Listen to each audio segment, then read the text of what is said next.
nous accueillons justement ce soir le frère d'un des otages israéliens, Chouki Benyamin. Bonsoir, merci d'être là. Vous êtes le frère de Ron Benyamin qui a été enlevé le 7 octobre dernier. Alors il a été enlevé alors qu'il faisait du vélo. Il était parti faire une randonnée à vélo du côté de Rehovot, d'où il est originaire, donc pas très loin de la bande de Gaza. Vous savez dans quelles circonstances exactement il a disparu ?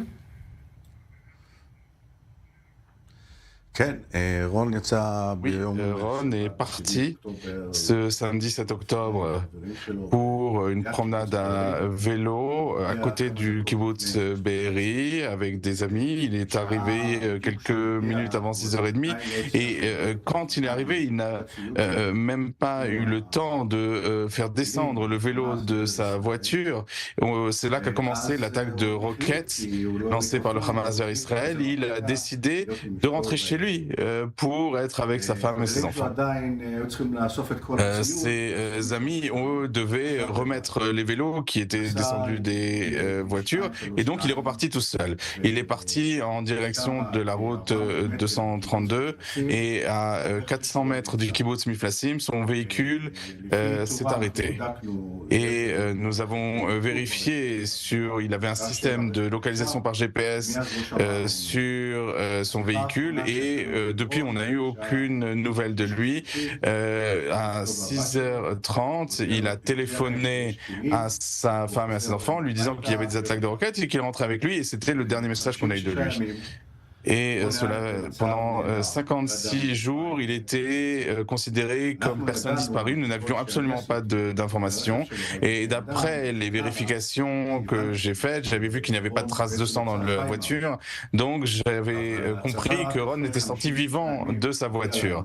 Mais après 56 jours, l'armée nous a annoncé qu'en fait Ron avait été enlevé et qu'il se trouvait vivant dans la bande de Gaza. Au-delà de cela, nous ne savons rien.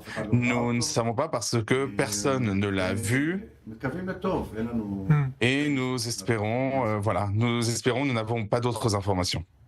Ça veut dire que vous n'avez pas eu de signe de vie non plus de la part d'autres otages qui seraient revenus de captivité? Personne n'a été en contact avec lui? Non, personne ne l'a vu. L'armée nous a dit que, sans entrer dans le détail d'où viennent ces informations, par des moyens électroniques, ils savent qu'il se trouve dans la bande de Gaza. Et personne malheureusement ne l'a vu.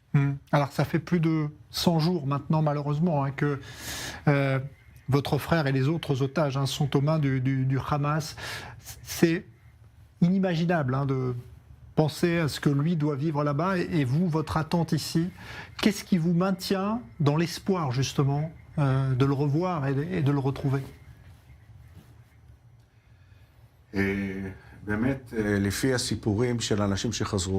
Si on se base sur les histoires des otages qui ont été libérés, on comprend bien les conditions très dures, il n'y a pas de nourriture, ils ne reçoivent rien. Et nous savions qu'il faisait beau, il avait des vêtements courts et maintenant il fait froid. Et le plus difficile, c'est que ma mère, qui a 93 ans, pendant 2 mois, on ne lui a rien dit parce qu'on avait peur qu'elle en meure. Et après 2 mois, quand on a appris qu'il était enlevé, on lui a fait savoir et on essaye de mieux que nous pouvons. On fait tout ce qu'on peut, on s'adresse au monde. Vous savez, nous ne sommes que de simples gens, on n'a pas vraiment d'autres choses à faire. Et nous attendons des dirigeants dans le monde qui, eux, fassent plus, qu'ils s'adressent au Qatar, qui sont les mécènes du Hamas, qu'ils fassent pression sur le Qatar.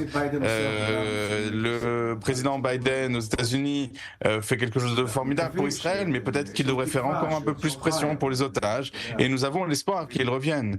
Mais vous savez, voilà, c'est un espoir. Ouais. Bon, alors c'est vrai que là, on est à un moment aussi où il y a des choix à faire. Et on a vu ce soir, le ministre Galante, le ministre de la Défense, a dit si on arrête la guerre, les otages vont rester des années aux mains du Hamas. C'est votre sentiment aussi? L'opération militaire doit continuer?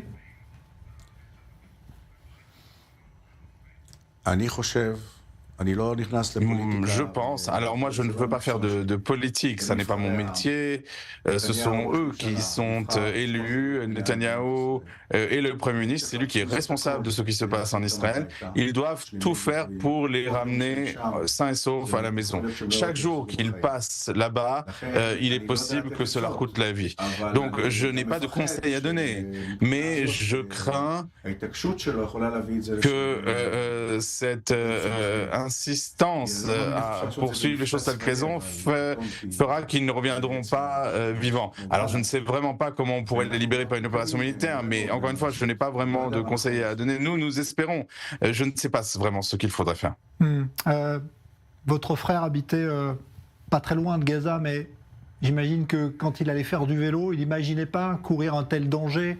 Est-ce qu'il pensait à un risque, justement, en vivant aussi près de Gaza et en allant faire ses randonnées à vélo? Est-ce qu'il imaginait qu'une chose pareille pouvait arriver? Non, mon frère n'habite pas très loin, habite loin de la bande de Gaza. Il habite à Rehovot, ce qui est relativement loin. Mon frère était quelqu'un qui ne prenait pas de risques. S'il y avait vraiment un dixième de risque, il ne serait pas allé. Donc c'est évident qu'il ne pouvait pas s'imaginer que cela arriverait parce que c'était une période calme. Vraiment, je pense qu'il n'irait pas. Il n'avait absolument pas conscience du danger. S'il y avait eu le moindre doute, il n'y serait pas allé. Bon, aucune chance. On espère que les nouvelles seront bonnes très vite parce que c'est vraiment très très long. Trop long cette attente et pour lui évidemment qui est là-bas avec les autres. Merci Chouki Benyamin d'être venu témoigner ce soir et on pense à Ron et à tous les autres évidemment. Merci à vous.